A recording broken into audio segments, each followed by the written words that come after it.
Sony ZV-1 gue pilih sebagai teman vlogging gue kemarin di Sukabumi karena ya nggak perlu diraguin lagi lah ya soal kualitas dari kamera ini.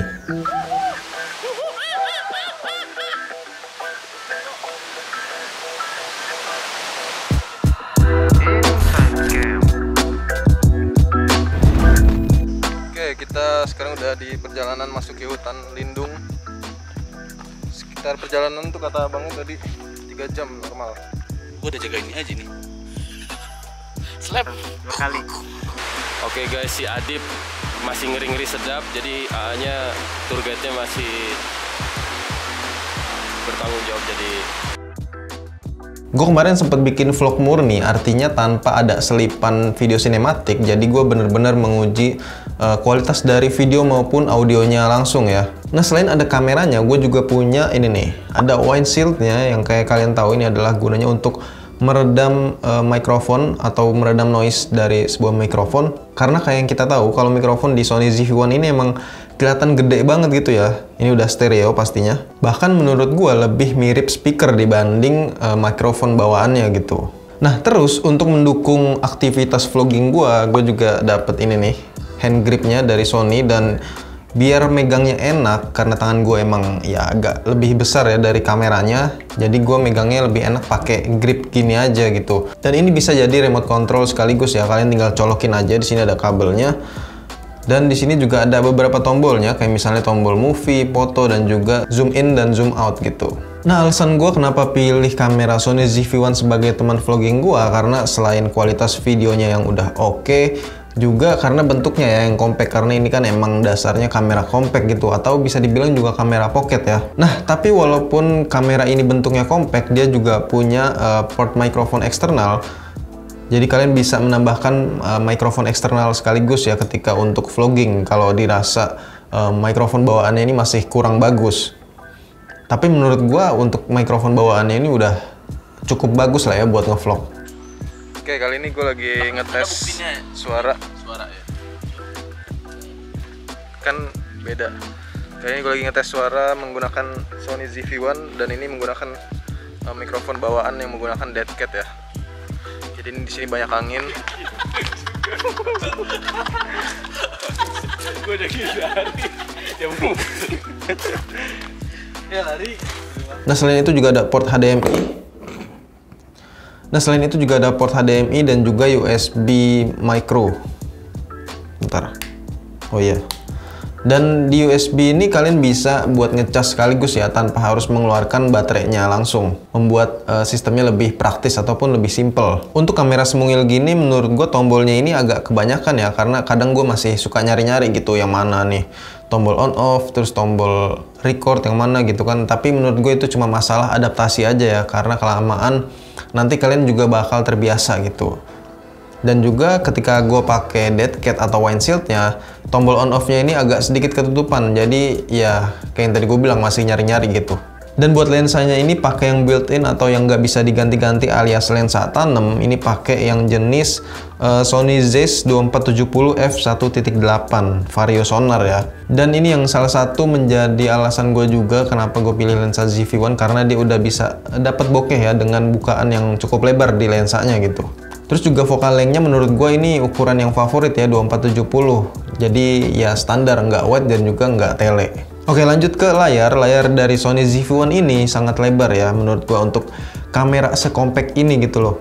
Ukurannya itu 3 inci dengan touchscreen untuk fokus ataupun tombol shutter. Dan tentunya layarnya ini yang besar bisa kalian flip untuk selfie ataupun vlogging ya. Nah, kalau kalian tanya, "Bang, baterainya di mana nih?" Baterainya ada di bawah sini dan juga barengan sama slot memorinya. Menurut gue ini juga salah satu kekurangan dari Sony ZV-1 dari soal daya tahan baterainya, yang sedikit agak boros ketika gue menggunakan resolusi video 4K itu cepet banget habis.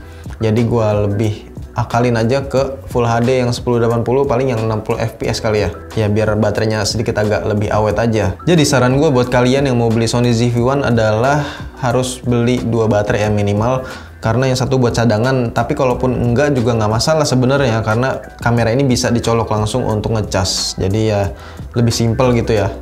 Dan ngecasnya pun juga cepet ya, sekitar sejam atau 2 jam ya kalau nggak salah. Kayak yang tadi gue bilang, gue cukup terkesan dengan kualitas foto ataupun video dari kamera sekompak ini, bayangin ya. Sensornya ini berukuran 1 inci dengan kekuatan 20 megapiksel BSI CMOS. Gue udah bisa dapetin foto yang tajam dan detail, dan juga tentunya video yang berkualitas.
Bisa dipakai untuk rekam itu maksimal sampai 4K 30 fps, atau kalau mau yang di bawahnya itu kalian bisa pakai yang Full HD dengan 120 fps atau yang 60 fps kayak gua, atau kalau kalian pengen bikin slow mo dia bisa ada high frame rate-nya, itu bisa sampai 960 fps. Padahal high frame rate di Sony A7S Mark II aja itu setahu gue cuma sampai 120 ya, belum sampai 960. Tapi jujur aja, gue sendiri itu masih pakai yang resolusi Full HD 1080 60 fps, karena jujur aja di Indonesia sendiri orang nonton YouTube itu kan cuma dari smartphone ya, kebanyakan gitu ya, kebanyakan. Ya walaupun ada yang dari laptop ataupun PC, tapi ya beberapa aja. Dan menurut gua juga internet di Indonesia itu nggak secepat di luar negeri ya, masih sekitar 17 Mbps kalau nggak salah sih, rata-ratanya segitu.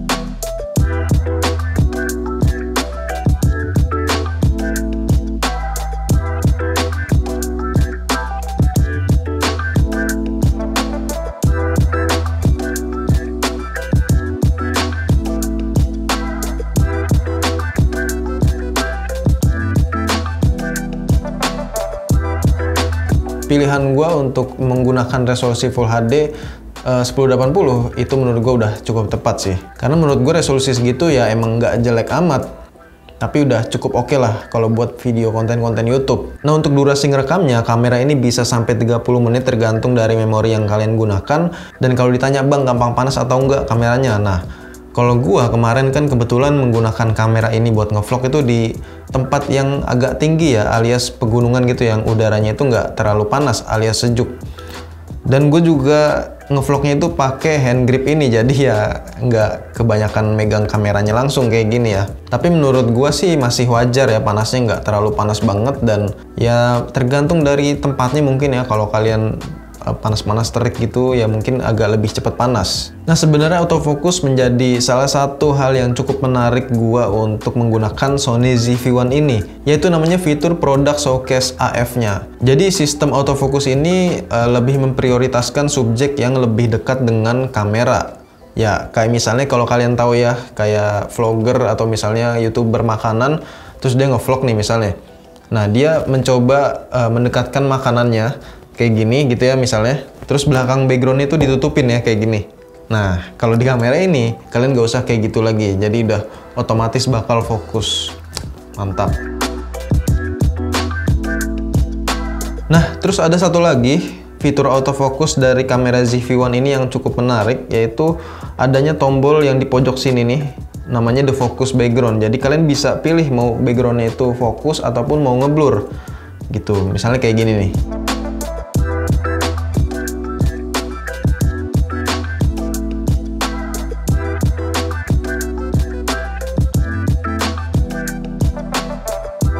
Jadi menurut gua kamera Sony ZV-1 ini sangat cocok banget buat kalian yang pengen kamera dengan kualitas baik, yang baik digunakan itu sehari-hari, entah itu untuk vlogging atau foto produk atau foto apapun ya, pokoknya yang penggunaannya itu ya keseharian gitu, bukan karena ada job aja ya.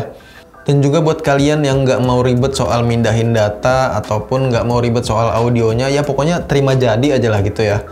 Kalian nih cocok banget pakai kamera ZV-1 ini. Dengan harga resminya sekarang ini sekitar 8,999 juta, kamera ini menjadi salah satu kamera vlog yang wajib banget kalian pertimbangin tentunya.